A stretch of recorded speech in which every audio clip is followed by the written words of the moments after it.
Vale, Perfecto. vale. Bueno, pues continuamos.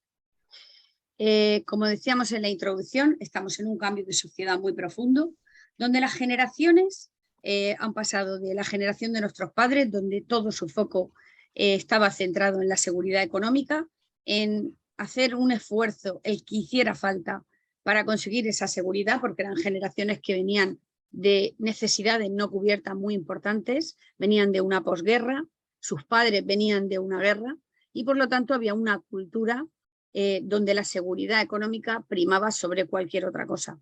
Pero luego llegó nuestra generación, que con más o menos esfuerzo hemos tenido acceso a la educación, hemos tenido acceso a mucho conocimiento y, bueno, pues cada vez nos hemos procurado una vida mejor. Y luego han llegado las generaciones siguientes a la mía, que ya van una o dos generaciones, que son generaciones que, por supuesto, ya ni han oído hablar de aquellas carencias que tuvieron nuestros padres, solo lo han estudiado y, por supuesto, no lo han vivido. Con lo cual es una sociedad mucho más acostumbrada al bienestar, a las posibilidades y donde las carencias no se perciben de forma evidente en la gente joven y, por lo tanto, su foco no está en la seguridad económica, su foco está en el bienestar. Es una sociedad acostumbrada a que no le falte de nada, a estar bastante sobreprotegida y a partir de ahí, y con acceso a muchísimo conocimiento, y a partir de ahí lo que buscan es pues, una realización personal, una realización profesional y personal, ¿no? Son generaciones que no están acostumbradas a un sufrimiento muy grande para su día a día.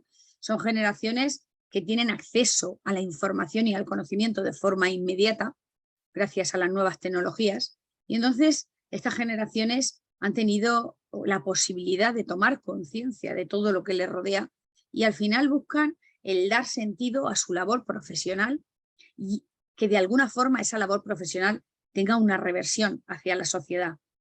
De ahí se han ido gestando un concepto precioso y actual que viene ahora, que son las empresas conscientes, que ahora lo detallaremos un poco más. Pero este cambio tan profundo de la sociedad se da de bruces con los estilos de liderazgo, porque, claro, los líderes llegan a determinadas posiciones en las jerarquías de las compañías a base de experiencia, además de a base de conocimiento y de preparación. Y claro, llegan las nuevas generaciones motivadísimas, llenas de ganas de aportar a las empresas donde acceden y se encuentran estilos de liderazgo muchas veces antiguos, obsoletos, de mi generación e incluso de generación anterior, donde chocan como dos trenes que chocan en una misma vía y donde es absolutamente incompatible el poder configurar equipos de trabajo porque estas nuevas generaciones son incapaces de adaptarse a esos estilos de liderazgo. Bien, a ver, no me deja avanzar, perdonar un momento. Bien. Vale, vamos a empezar hablando de la situación de la empresa actualmente. Bien, la situación de la empresa, lo primero que nos encontramos en cualquier empresa, sea grande, pequeña, mediana, da igual, es que está sometida a un entorno profundamente cambiante. Y cualquier líder, cualquier empresa, desde su cultura, tiene que estar preparado para adaptarse a todos esos cambios tan importantes que hay en todos los ámbitos que la rodean. Los ámbitos jurídicos, los ámbitos políticos, los ámbitos logísticos, que ahora están en profundo cambio y que además no para de gestarse innovación en este sentido, y es importantísimo que las empresas sean conocedoras de los nuevos sistemas que hay en el mundo de la logística para poder adaptarse a, bueno, pues a estar en el mercado de forma competitiva.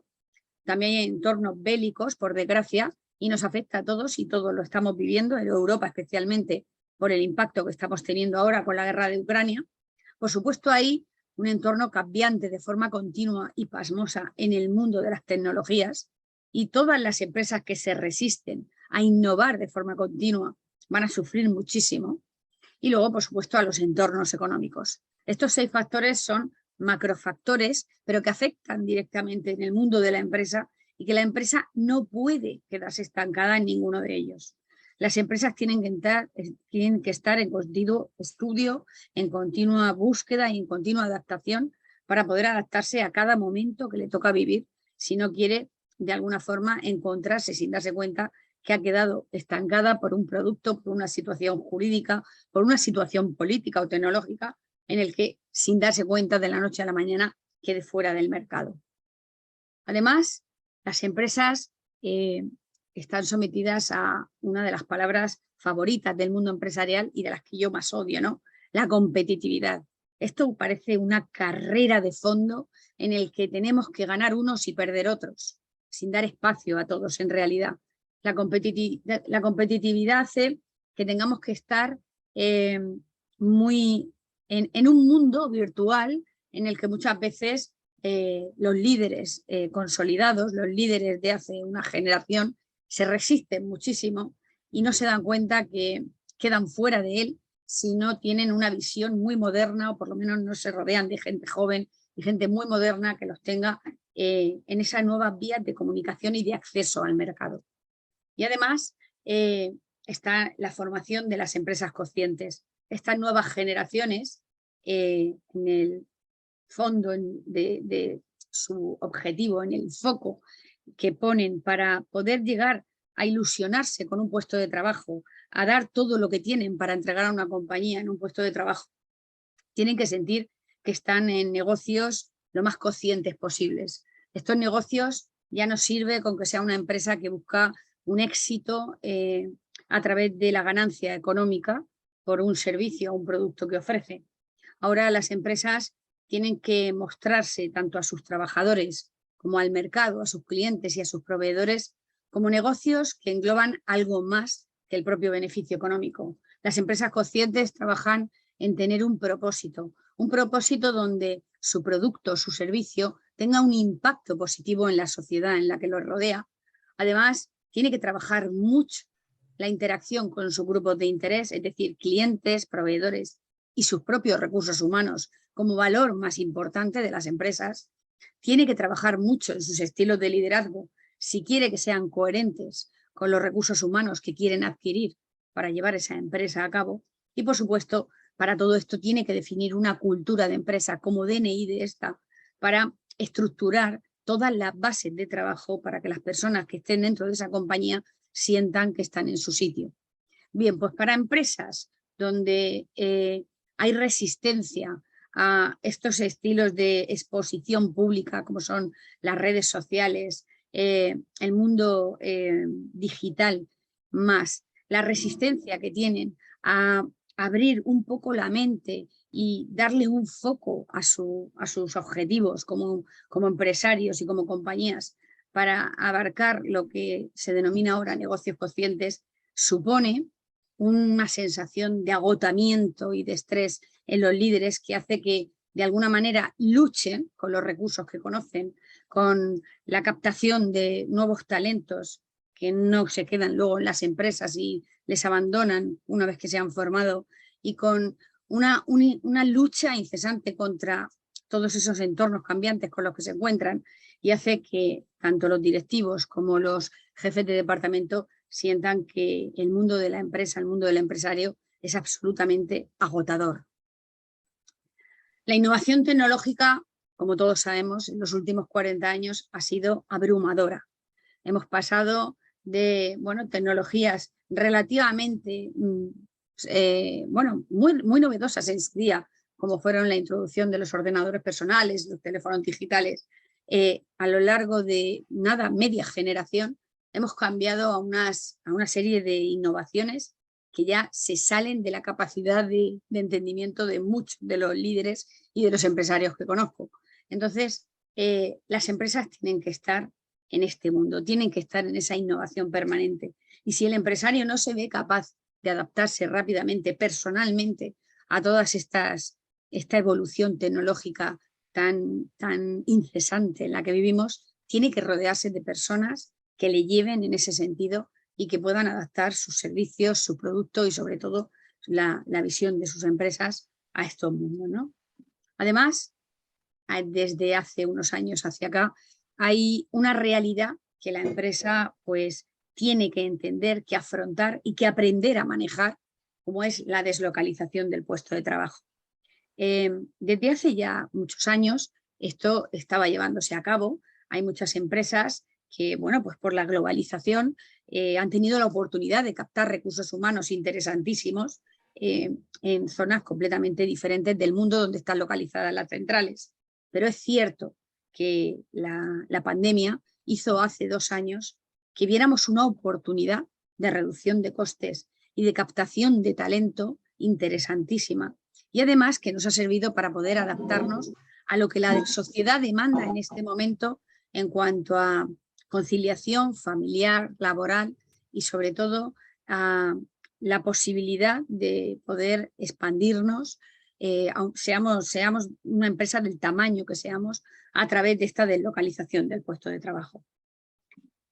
Además, tenemos las nuevas generaciones, las generaciones que vienen con fuerza, las generaciones que vienen con muchísimo conocimiento, especialmente a nivel tecnológico, y que no las podemos obviar porque realmente son el talento que la empresa necesita para darle un aire fresco, para estar atentos a lo que va a este mundo tan cambiante, a esa evolución continua de las nuevas tecnologías, y no podemos estancarnos en generaciones antiguas que han tenido el éxito en momentos anteriores, pero que con el mundo tal y como cambia, tal y como corre y a la velocidad que corre, dejan de tener sentido la labor que hacían hace unos años y necesitan ese aire fresco, necesitan esa nueva visión del mundo y de las compañías.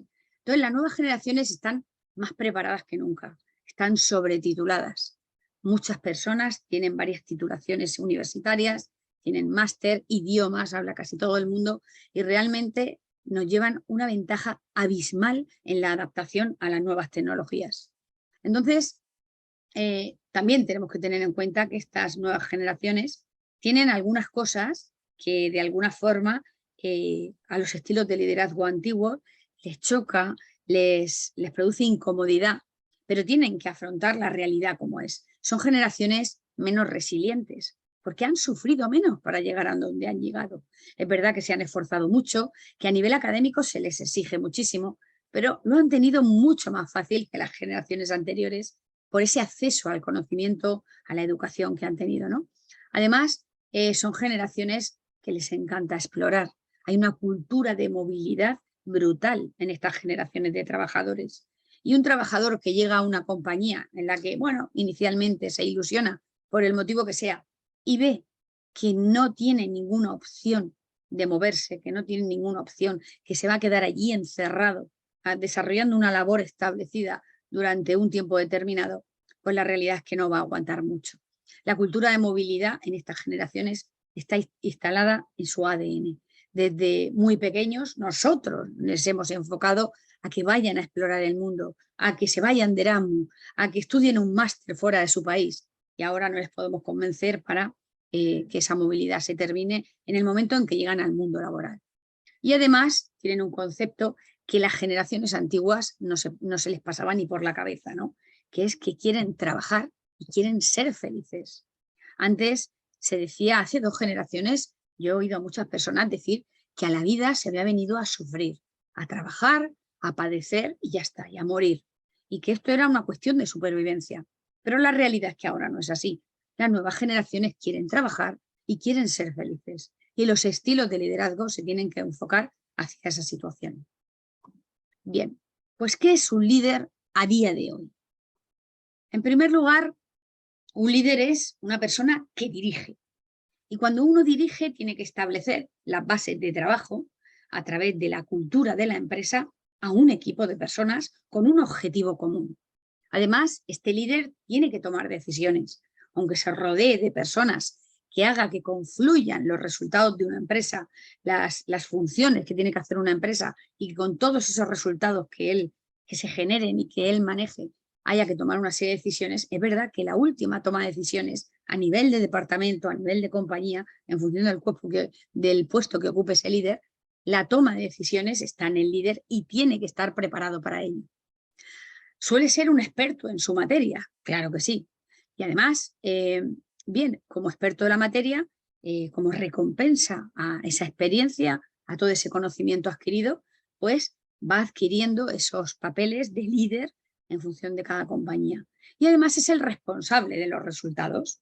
Va a haber una evaluación final de la empresa donde se le va a cuestionar a ese líder directamente para ver si los resultados de todo su equipo, del equipo que él ha dirigido y que él ha hecho que se geste los resultados, pues vea si son productivos o no. Pero, ¿quién forma a un líder en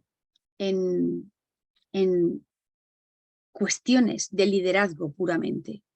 Un líder, un ingeniero en una empresa, a lo mejor lleva 10, 15 años siendo un gran ingeniero de caminos, haciendo unas obras maravillosas y de momento le nombran jefe de un gran departamento. Pero ¿quién forma a esa persona para dirigir equipos? Es un gran ingeniero, pero no es un gran director de equipos. Entonces, ¿hay formación técnica en liderazgo en las compañías? Ese es uno de los grandes errores que se cometen y por los que el líder, aunque entre con mucha vocación, pues termina sufriendo ese quemado profesional tan temido para todas las compañías. Y luego hay una preparación psicológica. En primer lugar, hay una evaluación psicológica de esa persona para saber si puede soportar la presión de ser un líder. Y luego hay una preparación psicológica para afrontar lo que el liderazgo le va a traer a nivel de presión de equipo. Normalmente estas dos cuestiones no se trabajan en profundidad y por eso nos encontramos estilos de liderazgo pues que fracasan.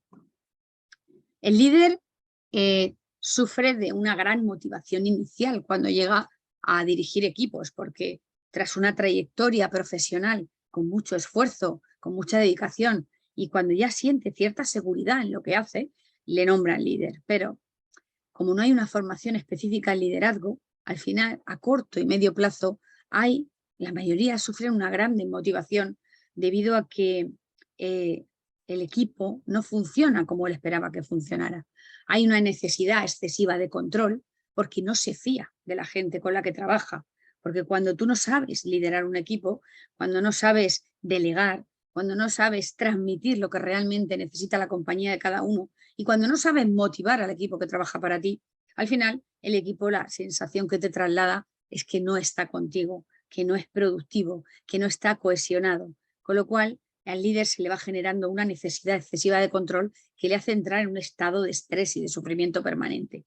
Siente que su equipo es incapaz y en realidad probablemente no sea incapaz, pero él no está haciendo que sea capaz. Y entonces vive la dirección como una carga en soledad terrible y donde fue un puesto que soñó mucho tiempo, que llegó altamente motivado, al cabo de un tiempo empiezan a aparecer los síntomas del síndrome de burnout o quemado profesional, porque siente que la dirección, no su profesión, la dirección es una carga dificilísima de llevar. El líder tiene que organizar los equipos, pero además de organizar un equipo y de decir lo que hay que hacer, tiene que dotar al equipo de recursos suficientes. Y esos recursos los va a demandar el propio equipo, porque nosotros no somos conscientes muchas veces de lo que es capaz de desarrollar un equipo y tendrá que ser el líder el que escuche a su equipo para ver qué necesita para desarrollar de forma óptima su función. Entonces tendrá que dotar de los recursos al equipo para que el equipo sienta que tiene los recursos necesarios para poder hacer su trabajo lo mejor posible. Además, un líder debe inspirar. Un líder que carece de valores, de determinados valores éticos o empáticos con la sociedad, con su propio equipo, difícilmente va a poder inspirar a su equipo para que realicen una labor productiva o una labor eficiente, ¿no? El líder debe ser el primero en ponerse delante de los problemas, el primero en afrontar las responsabilidades, el primero en reconocer sus errores y el primero en aceptar que los demás también cometen errores. Debe ser el primero en humanizarse y en dejar claro a su equipo que como ser humano necesita al resto de los seres humanos, siente y padece y no es inquebrantable. Un líder inspirador es un líder humanista, es un líder que trabaja, es un líder que no se rinde y que no se esconde ante los errores. Y además un líder tiene que inspirar confianza. Cuando las cosas son difíciles, porque ser líder cuando las cosas van bien, eso sabe hacerlo todo el mundo, pero en las situaciones difíciles, cuando el equipo empieza a tener dudas, miedos, inquietudes, es el líder el que tiene que inspirar esa confianza. Entonces, el líder debe confiar en su equipo e inspirar confianza en los momentos difíciles para transmitir tranquilidad, seguridad y sobre todo para transmitir una sensación de lucha continua que hará que, que el equipo no decaiga, aunque las dificultades a veces sean muy duras, ¿no? Tenemos que tener en cuenta que las personas no se van de las empresas, las personas se van de sus jefes. Y esto siempre es así. Los jefes son los que transmiten la cultura de una compañía y muchas veces yo he oído, pues si yo en esta empresa nunca entraría porque en esta empresa se trabaja fatal, en esta empresa tratan a su gente de forma horrible, en esta empresa te explotan, ¿no? Y en realidad no es en esta empresa, es los líderes que han adoptado la cultura de una determinada compañía lo que definen cómo las personas se sienten en esa empresa. Entonces tenemos que tener muy claro que las personas no se van de la empresa, del nombre de la empresa, se van de los líderes que han transmitido esa cultura de empresa. Bien, vamos a hablar un poco de la soledad de la dirección, de cómo el líder se enfrenta a esa sensación de soledad que muchas veces transforman a un gran profesional en lo que sabe hacer en un pésimo líder, deprimido, desmotivado y que al final acaba con todo su equipo. En primer lugar, el líder tiene que saber de emociones, tiene que saber hacer una gestión emocional correcta, porque el líder es un ser humano y como ser humano está sometido al mundo emocional. Las emociones que sufren las personas son emociones espontáneas y además son emociones muy necesarias. Como podéis ver en este diagrama, las emociones que se ven en el círculo central son las llamadas emociones básicas. Esas emociones son las que desencadenan el resto de las emociones. Son emociones con las que ya nacemos y son necesarias para nuestra propia supervivencia. En la generación a la que yo pertenezco se nos ha educado para contenernos las emociones, especialmente las negativas o las que sentimos que en un momento dado no proceden. Pero sin embargo, siempre que tú te contienes una emoción, lo que estás haciendo es, de alguna forma, producirte un desequilibrio emocional que, en primer lugar, va a tener un impacto en tu cuerpo, sin duda alguna, pero por otro lado te va a hacer una persona emocionalmente inestable. Y esa confianza que tienes que generar en tu equipo, esa inspiración que tienes que transmitir a tu equipo, se va a poner en tela de juicio muchas veces por ese desequilibrio emocional continuo. Esas emociones son la ira, el asco, la adversión, la tristeza, la felicidad, la sorpresa y el miedo. Qué fuerte, ¿no? Yo escucho estos 6 nombres y a pocos líderes les he visto expresar alguna de estas emociones. Realmente son emociones con las que el líder está todo el día sujetándose, está todo el día tragándose y al final el que no sabe hacer una correcta emocional, el líder que no se trabaja en esta gestión de sus emociones, raramente va a producir ese impacto que tiene que producir en el equipo que hablábamos antes. La contención es muy perjudicial a nivel psicológico y además el resto de las personas que le rodean se van a dar cuenta. Y tenemos que entender que las emociones tienen un objetivo en nuestra mente, que es equilibrarnos psicológicamente. Si nosotros no somos capaces de saber gestionar nuestras emociones, psicológicamente vamos a estar desequilibrados y por lo tanto no vamos a tener la capacidad necesaria para poder afrontar un equipo de trabajo. Un líder no es un superhéroe, un líder no es inquebrantable, un líder no es una persona que puede con todo. Y yo me pregunto, ¿cuántos de ustedes, los que dirigen equipos, dedican un tiempo diario a su cuidado personal, cuidado interno y cuidado externo? Bien, un buen líder, un líder completo, es una persona que todos los días se dedica un tiempo para estar en silencio, para hacer un trabajo de introspección, de meditación. ¿Para qué? Pues para poder tomar conciencia de cómo se encuentra, de cuáles son sus necesidades sin cubrir, de cómo está psicológicamente, de cómo le están afectando los problemas del día a día y sobre todo de cómo puede afrontar su vida laboral sin que psicológicamente se produzca esa desestabilización que se proyecta siempre al equipo que se dirige. Además, un líder tiene que ser una persona saludable, porque si no es saludable, estarás enfermo físicamente. Y si estás enfermo físicamente, estarás enfermo psicológicamente.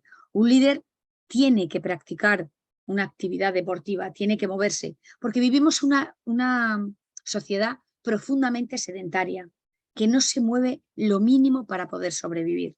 Ya está demostrado científicamente que una persona que no hace ejercicio es una persona que está produciendo, sin darse cuenta, de forma involuntaria, un proceso de envejecimiento prematuro cerebral. Un líder tiene que ser una persona que cerebralmente funcione muy bien, tiene que ser una persona que cognitivamente esté al 100%. Y la única manera que tenemos de trabajar esta salud cerebral es realizando ejercicio y moviéndonos, lo que este estilo de vida que se nos ha implantado no nos permite.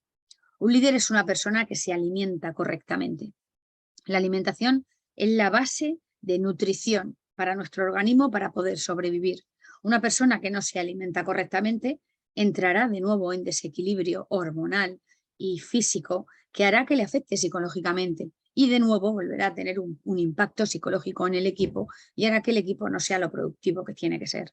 Además, una persona que realiza deporte y que se cuida la alimentación es un líder que inspira a hábitos saludables a su equipo y eso hace que el equipo sea más saludable, sea más productivo a nivel básico, ¿no?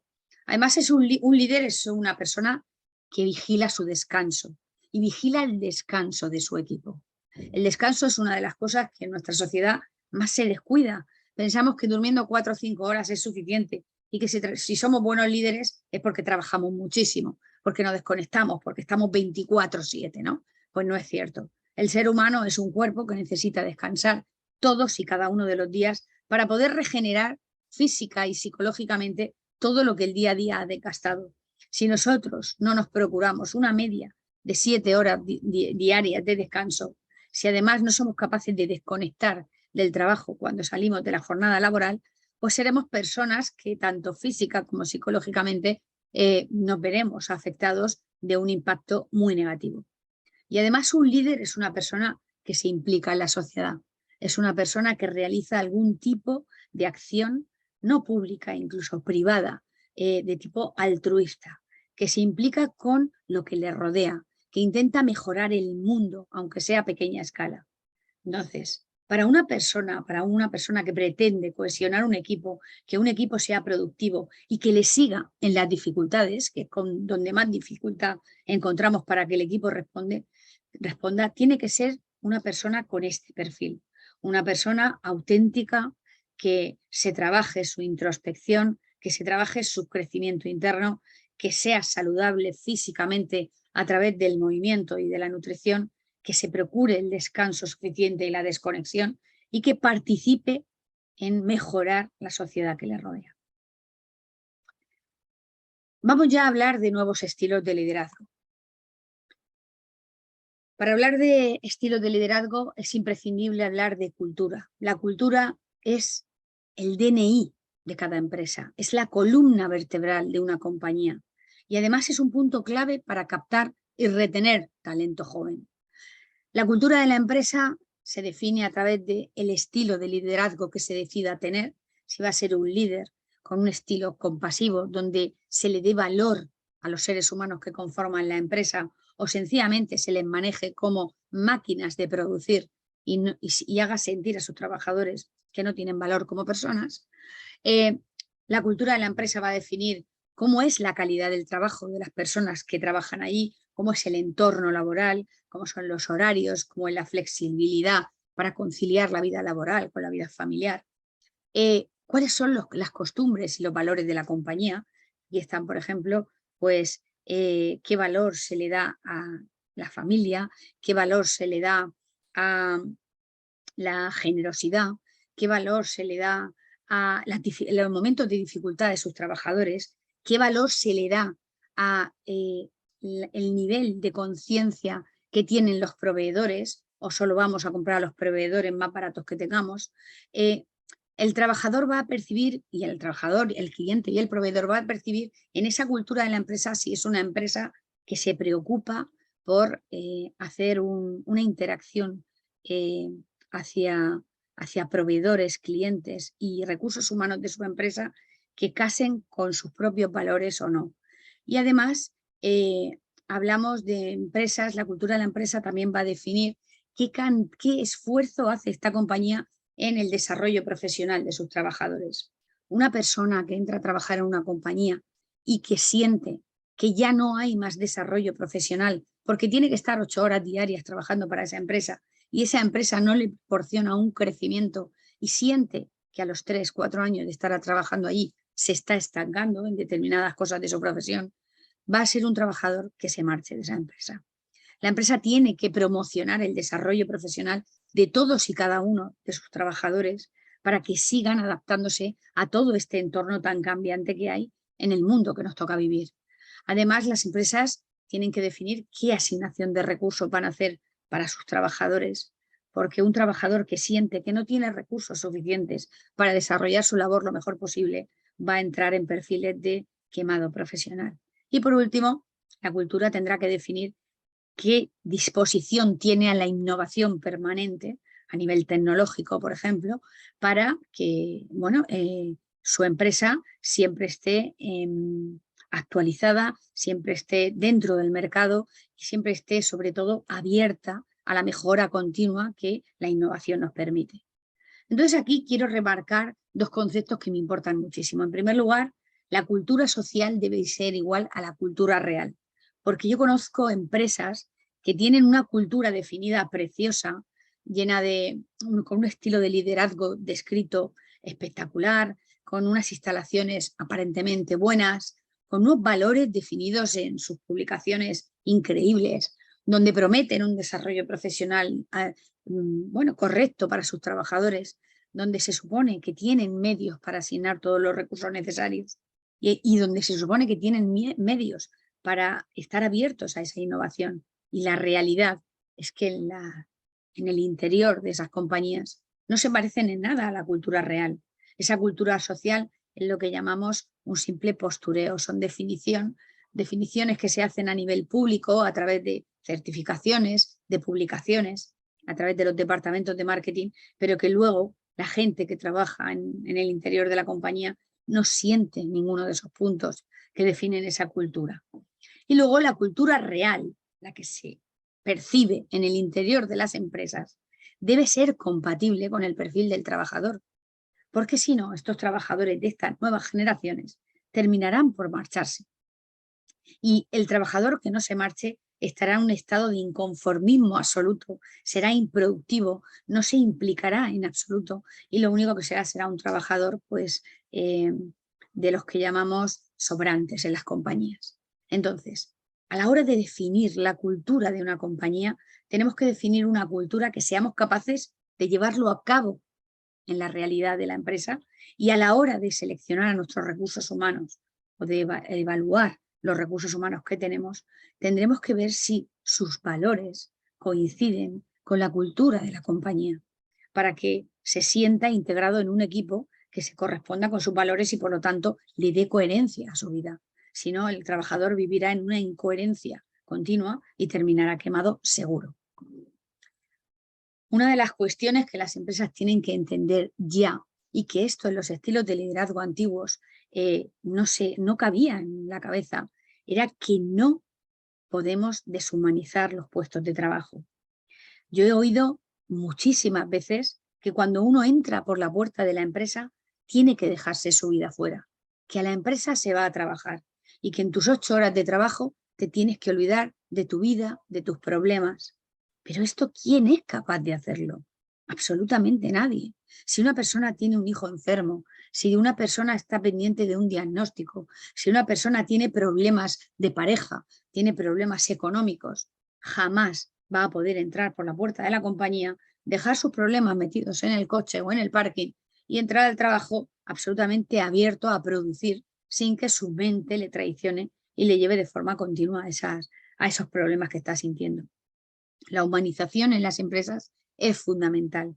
Los líderes tienen que conocer a sus equipos, tienen que conocer sus circunstancias y además tienen que ayudar a sus personas para que sientan que están en un sitio donde son importantes y donde se preocupan por ellos. Entonces tenemos que quitarnos el concepto de que cuando uno trabaja no tiene vida. No es cierto, es imposible de hacer. El ser humano no puede separar estos dos conceptos. Además, hay que decirle adiós a estilos basados en el miedo y en la presión. Como os decía, antiguamente nuestros abuelos, nuestros padres, entraban en puestos de trabajo donde su único objetivo era la seguridad económica. Y para los líderes también. Y entonces en esa obsesión solo de crecer, crecer, crecer, esta sociedad se ha dado un batacazo gigantesco. Porque ahora esto ya no sirve. Esto ha producido que el 70% de las personas que trabajan sientan que están quemados profesionalmente. Nosotros no podemos vivir en una lucha constante en la compañía donde trabajamos, tragándonos un montón de emociones negativas y haciendo que una profesión por la que luchamos, que se supone que nos gustaba, que cuando entramos a la compañía a trabajar sentimos que habíamos cumplido un sueño, unos cuantos años después de estar trabajando en esa compañía por un estilo de liderazgo basado en el miedo y en la presión, haga que seamos personas con síndrome de quemado profesional, que odiemos nuestro trabajo y hasta nuestra profesión, que sintamos a la mediana edad que nos hemos equivocado en todo. Mirad, después de la pandemia ha ocurrido un movimiento en Estados Unidos que se le ha denominado la gran renuncia. Millones de personas dejaron sus puestos de trabajo porque después de ese impasse de la pandemia se dieron cuenta de que sus trabajos no les aportaban nada, que eran un sufrimiento permanente y que no merecía la pena estar expuesto a una vida tan horrible cuando tú puedes perder la vida o en cualquier momento. Cuando uno llega a una crisis de este tipo, como fue la pandemia, se te das cuenta de que si 8 horas diarias de tu vida estás en modo sufrimiento, estás en modo odio, estás en modo quemado, estás cubriendo unas horas, calentando una silla para parecer que produces algo y para que te paguen un sueldo, hacen que tu vida carezca absolutamente de sentido. Bien, pues para hacer una gestión eficaz de grupos de trabajo, bien sean equipos, departamentos o compañías, un líder tiene que vigilar el que transmita una sensación de autenticidad, que la persona que dice que es sea esa persona en todos los ámbitos de su vida. ¿Cuántas personas tienen un papel o una coraza de líderes fríos, como decía antes, inquebrantables, que parece que lo saben todo y que ellos ni sienten ni padecen? Y luego tienen vidas normales en sus casas, donde son cariñosos, donde necesitan amor como todo el mundo, donde dan amor como todo el mundo y donde tienen miedo como todo el mundo e inseguridades. Bueno, pues un líder tiene que transmitir autenticidad, tiene que ser coherente y para que su equipo crea en él, tiene que ser creíble. Las personas inquebrantables, las personas que ni sienten ni padecen, no son creíbles. Además, un líder tiene que trabajar en la valoración de su equipo. Los equipos hay que gestionando dándole el valor que tienen. En muchas compañías, especialmente en las grandes, se tiende a dar valor solo a los puestos de cierta relevancia y parece que el resto de la gente no importa. Bueno, pues un líder que realmente sepa lo que está manejando tiene que ser consciente de cómo es su equipo y darle a cada uno el punto de valoración que tiene. Además, tiene que ser capaz de hacer una comunicación asertiva. Tiene que ser capaz de decir lo que está ocurriendo, aunque a veces sea difícil, pero sin dañar a las personas. Uno de los grandes problemas que tiene el ser humano es que como tiene una gestión emocional tan pésima, cuando tiene que transmitir algo que es difícil, que genera cierta tensión, en vez de hablar de sí mismo, desde dentro, desde lo que está ocurriendo, desde su propia debilidad o desde su propia inseguridad, como estos líderes inquebrantables eso no lo pueden hacer, lo que hacen es culpar a los demás, ofender a los demás para transmitir situaciones difíciles y eso destroza a los equipos. Un líder tiene que entrenarse en esta comunicación asertiva para ser creíble, para ser auténtico y para transmitir personalidad y humanidad. Además, un líder tiene que trabajar la escucha activa. Si un líder no escucha a su equipo de trabajo, ese equipo de trabajo jamás va a ser lo eficiente que necesita que sea. Un líder tiene que conocer a su equipo y al trabajo que hace su equipo. Y tiene que esforzarse mucho y dedicar mucho tiempo a ese conocimiento. Y un líder sobre todo tiene que ser coherente, porque hay líderes que cuando las cosas van bien son buenos líderes o parecen ser buenos líderes, pero cuando las dificultades vienen, al no saber gestionar esas situaciones con cierta calma, con paciencia, con aceptación, cuando no se han trabajado internamente, pues empiezan a hacer movimientos totalmente incoherentes con lo que parecían cuando las cosas iban bien. Y entonces aquí he remarcado la palabra mindfulness.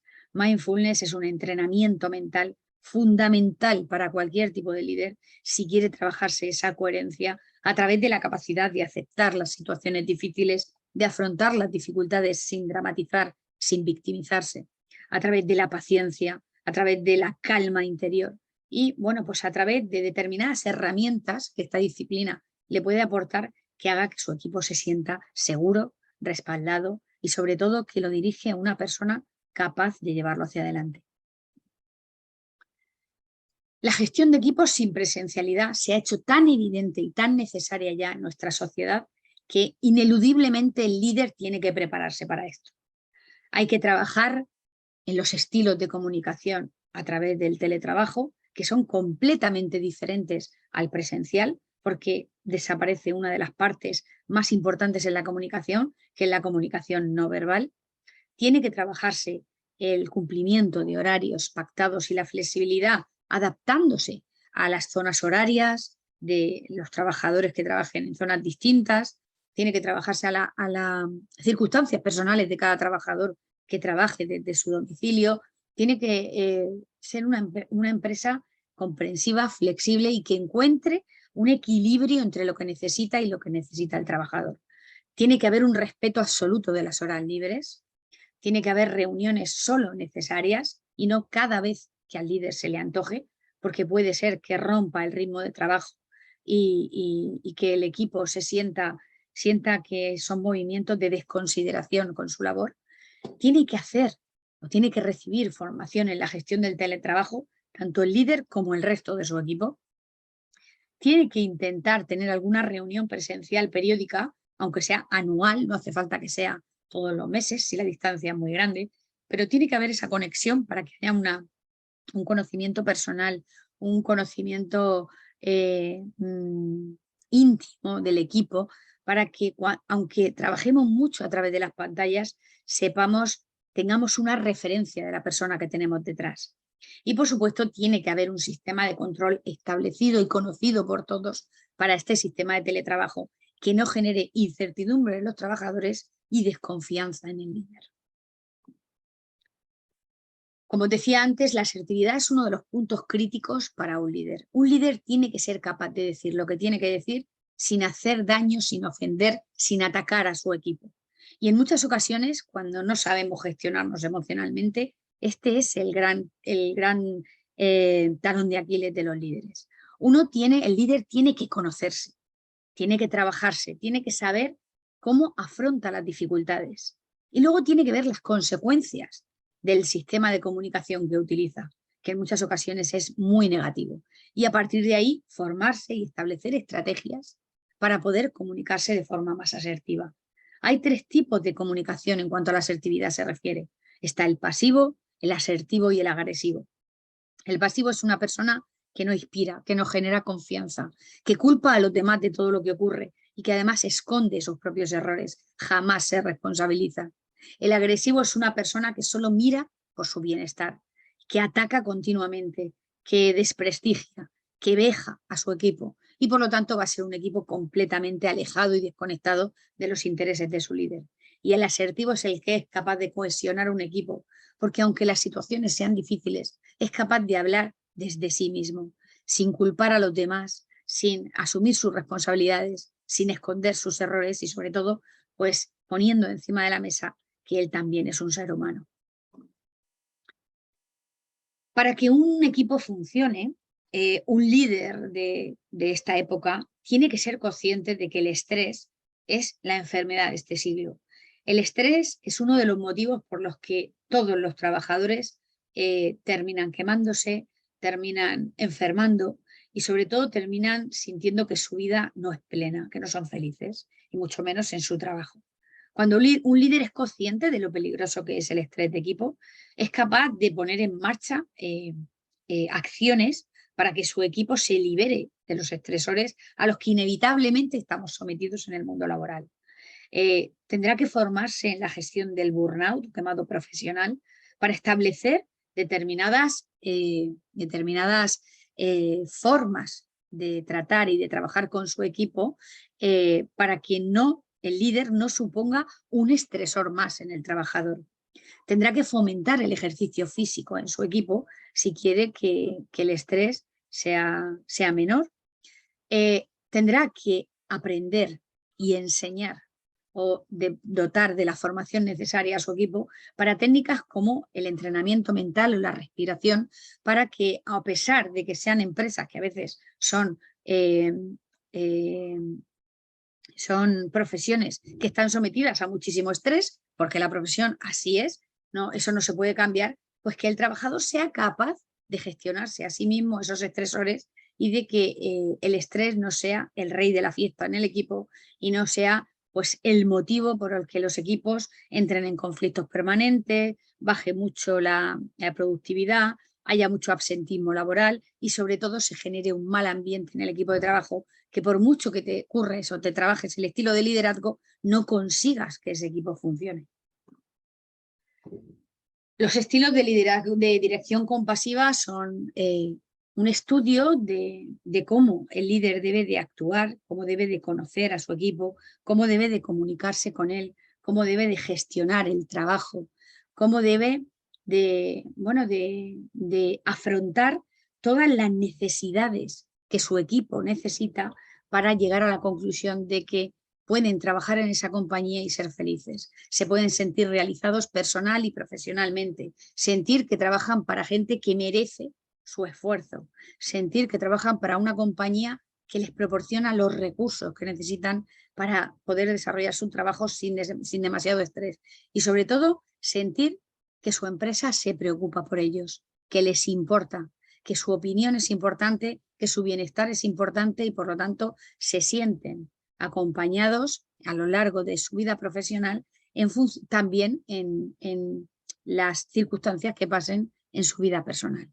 En este libro de Liderar sin amargar, en estas formaciones que hacemos de Liderar sin amargar, se van viendo paso a paso y en profundidad todas estas partes de los estilos de liderazgo que van a hacer que seamos capaces de dar un cambio en nuestro concepto de dirección y que no pensemos que liderar es hacer que las personas hagan un trabajo sin considerarla, donde todo el talento recae sobre el líder, donde toda la responsabilidad recae sobre el líder y donde toda la presión recae sobre el líder. No es cierto.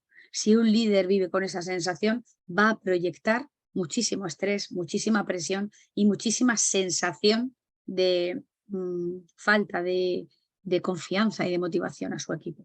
Con lo cual, entendemos que los líderes se tienen que formar en estos estilos de dirección para hacer un cambio desde la columna vertebral de las empresas, desde la cultura y desde el liderazgo. Bien, pues hasta aquí esta webinar. Invitaros a que exploréis un poco sobre la dirección compasiva.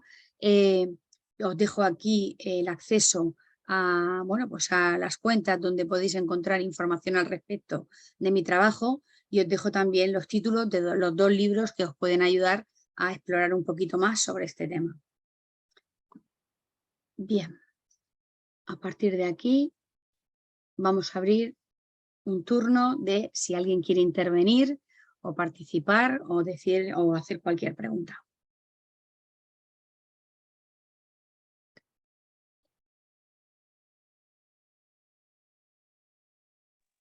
Darte las gracias, Mamen, por todo lo que has dicho. Y además me ha parecido muy interesante una cosa que es lo de las empresas conscientes. Me ha encantado la idea que has tenido porque es lo que a mí me gusta, es lo que yo siempre transmito, que hay que ser conscientes, no darle un valor más a lo que hacemos y eso es fundamental. La verdad es que ojalá que todas las empresas lleguen a hacer eso de cara a sus trabajadores y al personal que tiene y al final estamos en manos de unos recursos humanos. Somos personas antes de que trabajadores y todo eso la verdad es que viene muy bien de cara a liderar y a ser referentes en una empresa, pero precisamente por eso. Me ha gustado mucho, mami. Muchas gracias.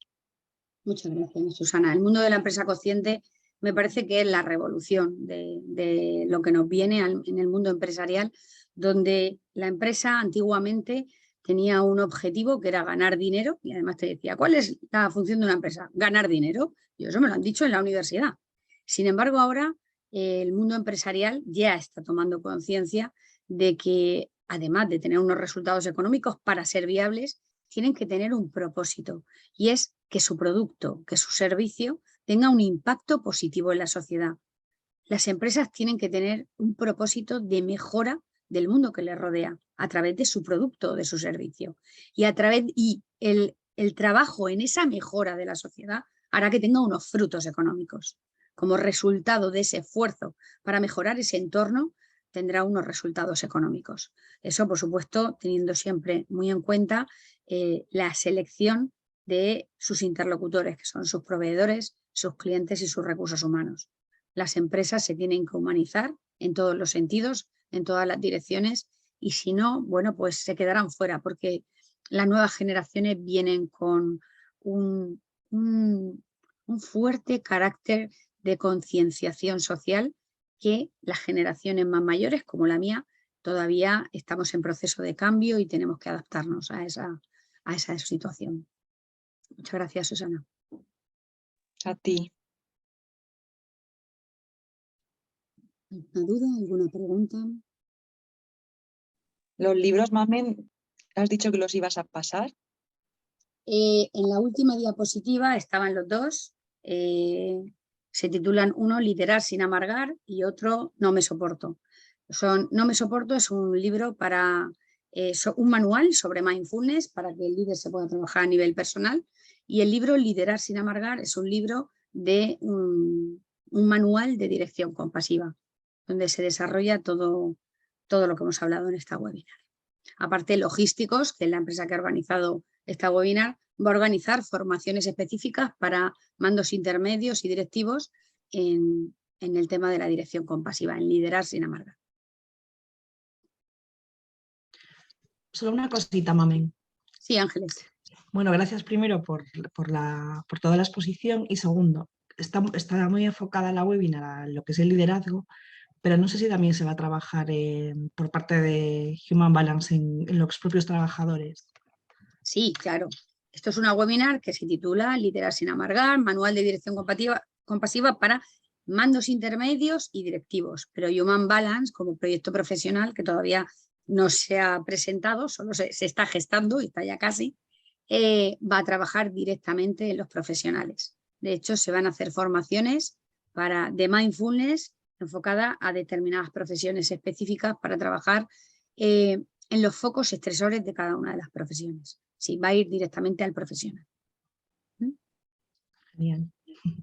Muy bien. Perdona que a los demás, pero quería saludar a Mari Carmen. Ah. Hola, Ángeles. ¿Qué tal? Encantada de verte. Igualmente, igualmente. Bien, bien. Yo me he conectado, Mamen, porque en mi trabajo hay un clima, no te digo. Yo estoy un poco más, hago mi trabajo, pero la gente está porque ha llegado un nuevo director. Y yo qué sé, no lo sé. Dicen que es súper agresivo. Bueno, se ha revolucionado todo, la gente no va a gusto. Han cogido un montón de gente nueva y nos han quitado cursos a nosotros. Porque se ve que quieren, es que no se sabe bien lo que quieren hacer. Entonces, bueno, y también me ha gustado mucho, claro. Claro, no sé, qué pero lástima. Tenía que haber venido mi jefe, no yo. Claro, qué Lo que pena. pasa que es italiano. Ya, qué pena que una empresa que se construye, yo he vivido esta experiencia, una empresa que se construye en un montón de años, que hace un equipo bueno y cuando está consolidado y funcionando, de momento cambian al líder y en poquísimos meses destroza el equipo, destroza el negocio. Eso yo lo he vivido en primera persona. El líder es fundamental, que la empresa muchas veces contrata a un líder porque tiene mucha experiencia, pero no evalúa psicológicamente cómo se comunica, cómo transmite, cómo trabaja, ¿no? Y bueno, yo lo he vivido en primera persona y en un montón de colegas de trabajo que tengo que, bueno, en empresas importantísimas que se han echado las manos a la cabeza por un fichaje súper millonario que han contratado porque viene de un gran grupo de empresas y resulta que es un auténtico nazi y que de ahí ha salido todo el mundo estupefacto y conforme ha podido. Entonces, Este es que estuvo de militar, fue militar, y la gente dice que se le ve esa huella, ¿no? De haber estudiado en una escuela militar y todo eso. Pues eso desde luego no funciona. Eso desde luego no funciona. Y da igual a la gente que haya fichado si tiene un estilo agresivo, si tiene un estilo de tipo militar. Pero solo cuando escribe, cuando lo ves, es muy agradable. ¿Ah? Es cuando escribe los correos electrónicos. Es que es una cosa muy rara. No, Empezó ya. Se llama pasivo-agresivo. Eso Claro, es un estilo todavía más peligroso. Exacto. Porque es agresivo en la sombra. Entonces esto es todavía peor. Es más enfermizo y quema más porque no es evidente. Entonces tampoco le va a funcionar. O sea, ya te digo yo que el equipo va a salir bastante dañado. Pero bueno, es lo que hay. Ahora se nos van a meter en las clases. O sea, yo llevo 21 años trabajando allí y se me van a meter en mi clase. Pero han dicho que no es para vigilar, ¿eh? Que es solamente para ver cuántos alumnos hay, si son muchos, si son pocos, si tenemos problemas con tecnológicos, con la tecnología. Y bueno, está todo el mundo, que no te digo. Uf, madre mía. Que además no son profesores, esto es lo peor de todo. No son profesores, son administrativos. Claro, van a evaluar a profesores, gente que no es profesora. O sea, claro, entonces tú imagínate cómo está la gente, ¿no? Es una cosa, pero bueno. Nada. Muy complicado.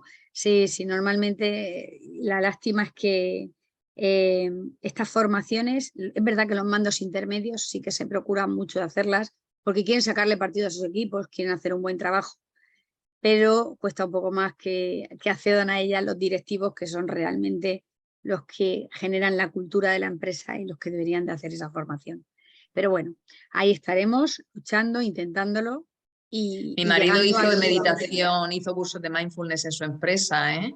Hace 5 o 6 años en Finlandia, en Europa del Norte. Bueno, pero cada vez está entrando más, ¿eh? Sí. Y dice que muchas cosas, que les sirvió para muchas cosas. Sí, yo he de decir que yo ya doy clase de mindfulness en empresas, a directivos, a mandos intermedios y a trabajadores. O sea que ya creo que poco a poco se va introduciendo la cultura de que funciona esa introspección, esa gestión emocional que las generaciones de mediana edad no sabe hacer y que es súper necesario. Gracias. Gracias. Muy bien. ¿Alguna pregunta más? Bueno, pues nada.